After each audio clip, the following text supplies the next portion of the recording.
भाइयों और बहनों, हमारी पार्टी अमीर हो या गरीब, सबको राशन मिलेगा। हमें ही वोट दें, सिर्फ हमारी पार्टी अच्छी है, सर्वश्रेष्ठ है।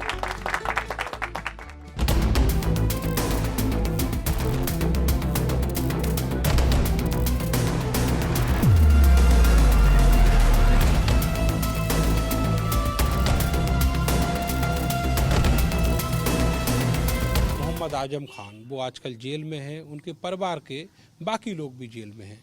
ऐसा शायद पहली बार है जब वो जेल में हैं और रामपुर में चुनाव हो रहा है। यहाँ पर बीजेपी ने अपने पुराने सांसद घनश्याम सिंह लोधी को चुनाव में उतारा है और दिल्ली से एक इमाम हैं, वो यहाँ आकर समाजवादी पार्टी के टिकट पर चुनाव लड़ रहे हैं। यहाँ पर मोहम्मद आजम खान ने किसी और के लिए अखिलेश यादव से सिफारिश की थी, लेकिन समाजवादी पार्टी ने उनको दरकिनार करके अपनी पसंद के प्रत्याशी को चुनावी मैदान में उतारा है। बसपा भी यहाँ चुनावी मैदान में है, लेकिन बहुत खामोश है। अब ऐसे में देखना है कि जो मूड है वोटर का वो किधर है। मैं हाजिर हूँ रामपुर से 24 की चौपाल में, मेरे साथ बहुत से गांव के लोग मौजूद हैं। आपका नाम क्या है? रिजवान। तो आप देख रहे होंगे कैसा चल रहा है चुनाव। चुनाव तो बढ़िया चल रहा।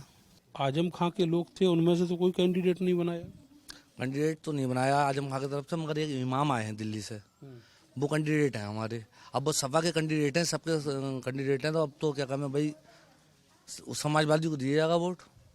तो यहाँ कोई रहा नहीं क्या? आजम खां की धरती पे नेता खत्म हो गया। वो यहाँ के हैं, रहने वाले तो स्वार्थ तहसील के हैं वो। अच्छा, वो दिल्ली में इमामत करते हैं, तो वो मगर रहने वाले रामपुर जिले के ही हैं वो। मुहिबुल्लाह नाम है। जी जी।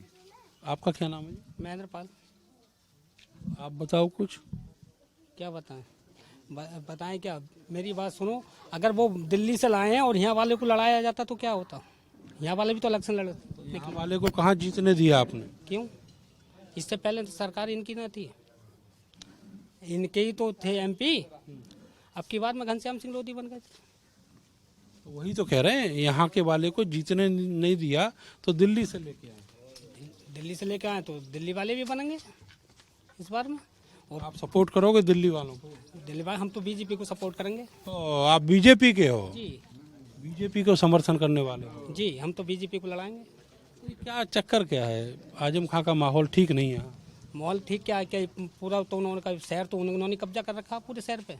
अच्छा जी, कब्जा कर रखा है। और क्या है? मेरी बात सुनो, यूनिवर्सिटी उन्हीं की है। इसके बाद अब कब्जा रहा आजम खां का यहाँ पे कि नहीं रहा? अब तो कब्जा नहीं है, अब कब्जा हट गया। हट गया कब्जा। तो अब कौन कब्जा करेगा? कब्जा तो कोई भी नहीं करेगा, जो सरकार चलाएगा वो ये कब्जा है उसका ही, समझो ऐसा। सरकार का कब्जा है। सरकार का क्यों कब्जा होगा? बस सरकार का किसी का, जनता का कब्जा है अब तो। जनता का कब्जा? हाँ, अभी तक जनता का कब्जा नहीं। जनता का क्या है कब्जा? जनता तो, मेरी बात सुनो, जनता का कब्जा ही है। मजदूरी करना है, खाना है यहाँ तो। अच्छा, ये बात अपनी बात बता रहे हैं। हाँ, अपनी बात बता रहे हैं हम तो। और बीजेपी को सपोर्ट करना है, झंडा ऊंचा उठाना है। भाई सपोर्ट तो वोट देना है हमें, तो वोट तो हम बीजेपी को देंगे। हमारे काम अच्छे कर रही है सरकार हमारी नज़र में। तो अब की बार घनश्याम सिंह लोधी जीत जाएंगे फिर से? अब जीतना हारना तो ऊपर वाले के हाथ में है। ऊपर वाले के नहीं, सरकार और पुलिस के हाथ में है। ऐसा अच्छी बात कहो, रामपुर में बैठे हो तो। पुलिस के और उसके सरकार के क्या हाथ में है साहब? कुछ भी हाथ में नहीं है। क्यों? वोट तो तुम डालोगे, पुलिस वाले डालने आ रहे हैं क्या? वोट डाल पाएंगे तभी तो वोट जाएगा ईवीएम में। तो वोट तो साहब, जब वोट हम डालने जाएंगे, हम ही तो डालेंगे, जिससे दिल करेगा उसे डालेंगे। मतदान है ये। मतदान है भाई। तुम तो नेता हो, तुम बता दो। भाई साहब बता रहे हैं। हम तो बीजेपी को मतदान देंगे। अच्छा, बीजेपी को मतदान कर दो। ये बोल क्यों ना रहे? अब इनकी मर्जी है, अपनी फ्रीडम है, वो बोले ना बोले, वो राजनीति से मतलब ही ना उन्हें। तो घनश्याम सिंह लोधी फिर से आ रहा है। अब कह नहीं सकते, क्योंकि पॉपुलेशन देखे जाए तो मुस्लिम पॉपुलेशन यहाँ ज़्यादा है रामपुर के अंदर, यूपी में पूरे। तो यहाँ आजम खां के कैंडिडेट का चांस ज़्यादा है, समाजवादी का। और अभी पिछली बार क्या हो गया था? पिछली बार को छोड़ो, अरे बताओ ना डिटेल में। डिटेल खुद जान के सर्च करो। पिछली बार कैसे जीत गए थे घनश्याम सिंह लोधी? पिछली बार दे दिया, आदमी का मूड की बात है, बीजेपी को वोट दे दिया सबने। मुसलमानों पे दे दिया? जी, और तो ही तो जीते हैं ना। बीजेपी को वोट दिया था मुसलमानों ने? हाँ, मुसलमानों को काफ़ी वोट दिया, इस बार भी देंगे। अच्छा, घनश्याम लोधी जो है खुद में एक अच्छा शख्स है, उसकी आदमी अच्छी है। पकड़ है। गांव का, हमारे गांव के तो भांजा हैं वो, इसी ककरों के अच्छा, आपके गांव के भांजे हैं। अभी मैं समझता हूँ, रिश्तेदारी में वोट करोगे? हाँ हाँ, 20 वोट करेंगे। रिश्तेदार को एमपी बनाओ? हाँ बिल्कुल बनाएंगे, सब चाहते हैं अपने अपने रिश्तेदार को, हम चाह रिश्तेदार को, क्या बात है। नहीं, अच्छी बात है ये तो। काफी वैसे क्या माहौल चल रहा है, मुद्दे वगैरह कैसे क्या हैं, किसान वगैरह क्या हालचाल है? देखो, किसान तो आज़ाद है, जिसे चाहे वोट दे, कोई किसान की वोट की बात नहीं कर रहा मैं, उसकी माली हालत की बात कर रहा हूँ, उसके मुद्दों की बात कर रहा हूँ, उसकी समस्याओं। माली हालात में तो किसान सबसे पीछे इस सरकार में हुआ है, सबसे पीछे हो गया? सबसे पीछे इस बार हुआ है। कैसे हुआ? अरे कुछ उसका अनाज कोई बिक नहीं रहा, एमएसपी आज से उसको लागू नहीं हुई, 700 किसान बॉर्डर में मर गए, उसका कोई देख रेख नहीं हुई, कोई मुआवजा उन्हें आज तक नहीं मिला। जो मांगे थी ज्यों की वहीं हैं, तानाशाही है। तो आपके भांजे एमपी है, कुछ करवाओ ना। अब कर तो रहे हैं, अब क्या करें वो, क्या करना है बताओ। उनकी सुनवाई नहीं होती? अरे किसी की सुनवाई नहीं होती मोदी और शाह के सामने। तो ये बताओ, जब आपके भांजे एमपी हैं और आपकी आवाज दबी है, आप कह रहे हो डंडे लग रहे हैं, तो ऐसा कैंडिडेट काहे चुन रहे बुला के नौकरी दे रही लोग, दे रही है नौकरी? हाँ, डंडे मार के बुला के जल्दी आओ, नौकरी दे दिए। 5 किलो अनाज दे दिए घर से, और क्या दोगे सरकार बताओ। बस इतने से खुश है? और बहुत खुश है, 5 किलो अनाज मिल जाए, कुछ मिले ना मिले। ये तो बहुत खुश है। ये खुश नहीं है, ये दबी जुबान में कह रहे हैं हर बात, तंज कर रहे हैं? तंज है ये तंज है? हाँ, हालांकि डेमोक्रेसी में तंज नहीं होना चाहिए। क्यों नहीं होना चाहिए तंज? इसलिए नहीं होना चाहिए कि असली मुद्दे छूट जाते हैं पीछे। मोदी जी ने कितनी तरक्की करी है हिंदुस्तान की, 80 करोड़ आवाम को, जिसे अन्नदाता कहा गया, उसे भी लाइन में लगा दिया कि तू 5 किलो गेहूं और चावल लेके आ और अपना काम कर। रोजगार नहीं दे सके किसी को भी, बेरोजगारी हद से ज़्यादा बढ़ गई, महंगाई हद से ज़्यादा बढ़ गई, किसी के ऊपर कंट्रोल है? अब बताएं किस चीज़ के ऊपर कंट्रोल है? एमएसपी आज तक जो फंडामेंटल राइट था, स्वामीनाथन को आप भारत रत्न तो दे सकते हैं, लेकिन उसकी सिफारिश लागू नहीं कर सकते। क्या एमएसपी लागू हो जाए तो किसान के कपड़े, उसके बच्चों के कपड़े बन जाएं? आज किसान कहाँ, किस मोड़ पर खड़ा है? हिंदुस्तान की 80% आबादी बिलोंग करती है कहीं ना कहीं कृषि को, या तो मजदूरी करती है या फिर खेती करती है, और वही तबका परेशान है। और तुम कह रहे हो कि हम 5वीं क्या कहते हैं, ये तो रही किसान की दिक्कत है जी। लेकिन इन नौजवानों को क्या हो गया? ये बेरोजगारी में मुब्तला है, क्या करें? ये बेरोजगार हैं, ये पढ़े लिखे नौजवान बेरोजगार हैं, और कोई रोजगार नहीं है। तो एक लाइन में कह रहे हैं हम तो मोदी के क्या समर्थक। करें? विकल्प क्या है? इस हिंदुस्तान को 2 हिस्सों में बांट दिया। एचएम पर लाके इलेक्शन को खड़ा कर देती हैं हिंदुस्तान की पार्टियां, ये डेमोक्रेसी है। कोई सी भी हो, कोई सी भी हो। समाजवादी कहती है कि हम मुसलमानों के बहुत बड़े हमदर्द हैं, तो बीजेपी कहती है हम हिंदुओं के बहुत बड़े हमदर्द। हमदर्द असलियत में कोई नहीं, कोई नहीं है, किसान का कोई हमदर्द नहीं है। हम लोग चूंकि कृषि को बिलोंग करते हैं, यहाँ देहात में रहते हैं, तो कहीं ना कहीं कृषि से जुड़े हुए हैं, ये हमारी सुनने वाला कोई नहीं है। सबसे बड़ी हैरत की बात यह है बॉस कि हिंदुस्तान का 80 करोड़ आदमी 5 किलो गेहूं या चावल के लिए लाइन में लगा हुआ है। इससे बड़ी बदनसीबी क्या होगी? ये लॉलीपॉप है। अरे आप रोजगार दो ना। बंधुआ कर दिया उसको। अरे मतलब उस पोजीशन में लगा खड़ा कर दिया कि कुछ कर ही नहीं पा रहा है, उसकी सोच खराब कर दी तुमने।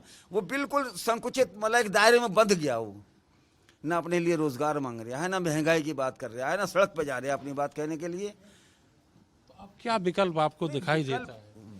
हिंदुस्तान में विकल्प क्या है? विकल्प भी खत्म हो गए। विकल्प भी खत्म हो गया, जमहूरियत खत्म हो गई। अब बीजेपी क्या है? आदर्शवादी पार्टी कहलाती थी, एक मोरल था उसका, अटल बिहारी वाजपेयी के जमाने था ना एक मोरल। आज सीमित रह गई किसकी? मोदी और शाह की।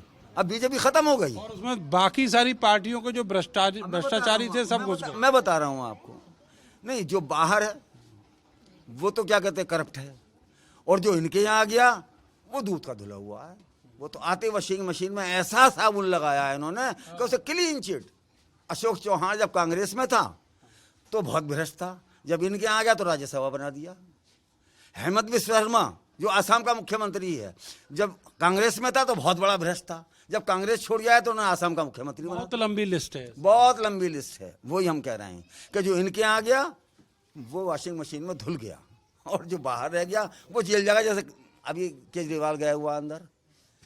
अच्छा ये बताइए कि रिकवरी है साहब 2 साल के अंदर, 2 साल में आप शराब घोटाला कह रहे हैं, कोई रिकवरी है? शुरुआत हो गई है बाहर आने की। संजय सिंह की जमानत हुई है, क्यों शर्म नहीं आई? हिंदुस्तान के उस कॉन्स्टिट्यूशन को क्या कहते हैं, पार कर रहे हैं। 6 महीने जेल में रखने के बाद में सबूत नहीं दे पाया कि इसके पास क्या मनी लॉन्ड्रिंग है, नहीं दे पाए ना, तो फिर डूब मरो। अरे भाई तानाशाही है ना, ये हिटलर ने भी यही किया होगा किसी जमाने में। ये बताइए कि ये जिन विषयों पर, जिन मुद्दों पर हम लोग बात कर रहे हैं, ये कहीं जमीनी तौर पर आपको दिख रहे हैं? लोग इन मुद्दों को साथ लेके वोट करेंगे? नहीं, मैंने आपको क्या बताया, 2 जगह सोच जो है ना, सोच। अब हम जैसे लोगों की सोच तो ये है कि बिल्कुल सीधा ईमानदारी। समाज को भी तो आप देखते हैं, वहाँ क्या दिखता है? समाज में यही तो विघटन हो रहा है कि तेरा कुर्ता मेरे कुर्ते से ज्यादा सफेद है। ऐसे मुद्दे छू लिए जो हर आदमी को सोचने को मजबूर करते हैं। जी है। तो आपको क्या लगता है इस चुनाव में क्या मुद्दा है? मुद्दा तो सब बढ़िया चल रहा है। मामला जो है अब तो ये समाजवादी जीतेगी यहाँ से। अच्छा, मतलब एक लाइन में ही मामला फोकस पे मंजिल तक पहुंच गया। बस हाँ, सीधा मामला जो समाजवादी जीतेगी। अच्छा, ये कहना लोगों का कि वो तो बाहर के कैंडिडेट हैं। नहीं, यहीं के हैं, वो कह रहे हैं। लोग कहने से क्या, वो तो देहात के रहने वाले हैं। यहीं के रहने वाले हैं, यहीं के रहने वाले हैं, स्वाट साइड के। अच्छा, तो ये एक और बात चली थी कि वो आजम खान साहब किसी और को चाहते थे। अब उनका आपस का मामला, हमें क्या पता, हम तो वोटर हैं, सिर्फ वोट डालने वाले आदमी। वोट साइकिल पे चढ़ के जाना, ईवीएम पे बटन दबा, बस बात खत्म है। बाकी हमें क्या करना, क्या कर रहे हैं वो, कौन क्या कर रहा है भाई, हमें कुछ पता नहीं इस मामले में। और क्या पूछना चाह रहे हैं आप? मैं पूछना चाह रहा हूँ कि जो चुनाव है, ये चुनाव किन मुद्दों पर है और क्या बदलाव आप देख रहे हैं भविष्य में? बदलाव ही क्या है, अपना मूड है इंसान का, जिसे चाहे वोट कर सकता है। नहीं, ये तो बात ठीक है, लेकिन जो समस्याएं हैं लोगों की वो क्या हैं, और क्या वो इस चुनाव में दिख रही हैं? नेताओं को भी दिख रही हैं क्या? समस्याएं क्या हैं? अब ये हमारे गांव में आप देख लो, घुसे हो गई सब सड़कें, सड़क टूटी पड़ी है, सब सड़कें तुड़वा दी। और गाँव में देखो, ये बसपा की सरकार में कभी नसीब हो गई थी लोगों को। अच्छा, हाँ, अब गड्ढे ज़्यादा, सड़कें कम हैं, समझ रहे हैं आप? तो पानी वानी कहाँ गांव में किसी को चाहिए? हर घर में तो हैंडपंप है, आप समझो मेरी बात, हर घर में हैंडपंप है। बताओ क्या ज़रूरत थी गांव में पाइपलाइन डालने की? हर जगह, हर गांव को दुबई बनाना चाह रहे हैं मोदी जी। दुबई कहाँ साहब, ये तो बिहार बनने वाला है कुछ दिनों में। आपने कहा कि बसपा की सरकार में सड़कें बनी थी। हाँ, बसपा को पसंद करते हो आप? बसपा को पसंद नहीं, बसपा अपनी जगह है। अच्छा, है कुछ इस चुनाव में बसपा का हिस्से में भी कुछ? बसपा का क्या है, बसपा तो अभी बहुत पीछे है, बहुत पीछे, बहुत पीछे। आगे कौन कौन है? बीजेपी और समाजवादी की टक्कर है सामने। टक्कर है भी कि नहीं? टक्कर तो है भाई, टक्कर ऐसे कैसे कह सकते हो नहीं है? अभी तो उनकी सरकार है, सरकार है तो भाई टक्कर तो होगी, बिना टक्कर के थोड़ी लड़ेंगे। सरकार है तब टक्कर है, या फिर कैंडिडेट उस मादा का है तब टक्कर है? वो तो जनता का मूड है, किसे चढ़ जाए हाँ।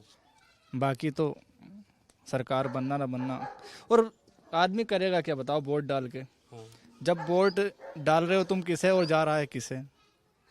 ईवीएम की तरफ इशारा कर रहे हो आप? हाँ, सब गड़बड़ी है, कुछ गड़बड़ी है, और क्या है? क्या नाम है आपका? महबूब नाम है। नाम बहुत अच्छा है, बहुत अच्छा नाम है आपका। कितने चुनाव देखे होंगे आप? बहुत देखे, 80 साल की उम्र आ गई। 80 साल की उम्र में बहुत चुनाव? हाँ, यहाँ सब व्यवहार का नहीं देखा था अब हो रहा। ऐसा नहीं देखा ना ना, तो ये भी इतिहास बना के जाओगे आप? हाँ, रिकॉर्ड करके ले जाओगे? बाजरा खिला रहा है लोगों को गेहूं की जगह, ये इतिहास भी देखा जाएगा कि हाँ बाजरा खाया था। बाजरा में बहुत ज्यादा ताकत होती है। नहीं खाते, हमारे गर्मी नहीं, इतनी गर्मी नहीं है हमारे यहाँ। ये माहौल है इधर गांव में, जो लोग समझते हैं कि ये ईडी, सीबीआई और जो हाई लेवल की पॉलिटिक्स है, इसकी चर्चा केवल शहरों में होती है, तो ये गलत फहमी है। गांव के लोग भी अब जानते हैं कि दिल्ली में बैठी हुई सरकार किस तरीके से काम करती है और लखनऊ में बैठी हुई सरकार कैसे काम करती है।